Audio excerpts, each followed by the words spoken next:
Welcome to The Real News. I'm Taya Graham. The first confirmed COVID-19 case in war-torn Yemen was diagnosed on April 10th. This was no surprise, as one day before, on April 9th, the Saudi-led coalition and Houthi rebels agreed on a 2-week ceasefire to allow the population to take measures against the spread of the coronavirus. Abdulmalik al-Jafari is a Yemeni citizen living in Saudi Arabia. The initiative taken by the king to call for a ceasefire is a positive move, and would be even better if it is reciprocated on both sides. There are two wars, one against Corona and the other one, which we want to get out of. Human Rights Watch called the situation a perfect storm. After 5 years of civil war, Yemen is considered by the UN to be the worst humanitarian catastrophe on the planet. The outbreak of cholera has already been more than the impoverished health facilities in Yemen could cope with. There are now simply no resources left to deal with the spread of COVID-19.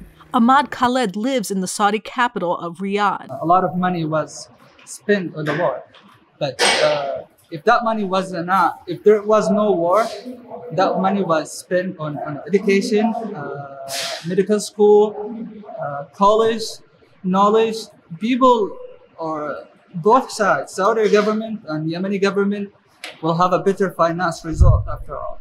The war didn't just cost money. The Saudi coalition, comprised of troops from 10 Arab and African countries, has actively looted aid shipments and blockaded the port of Hodeidah to stop food and medicine from reaching the population which desperately needs it.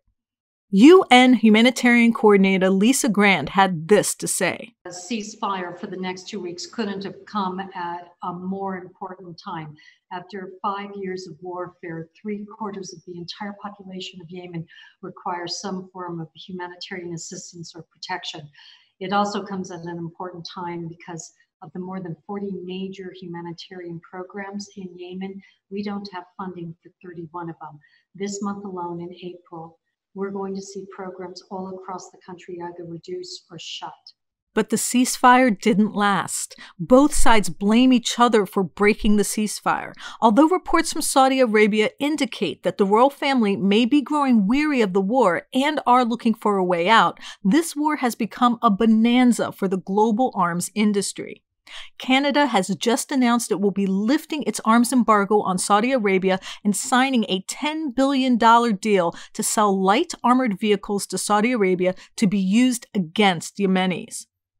The British BAE Systems have already made £15 billion in profits by selling arms to the Saudi coalition. Mohammed El-Bakiti is a member of the Houthi forces. The Saudi announcement should not be considered a ceasefire announcement, but rather an announcement of war continuation, because it is still using its military power on land, in air, and the sea to impose a blockade on Yemen, which is more harmful than the war itself.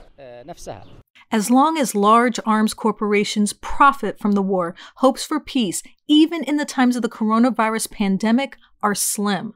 The deaths from the war are added to the deaths from the acute shortages in food and medical supplies, and now the 28 million people of Yemen are also facing the unknown death toll expected from the COVID-19 infections.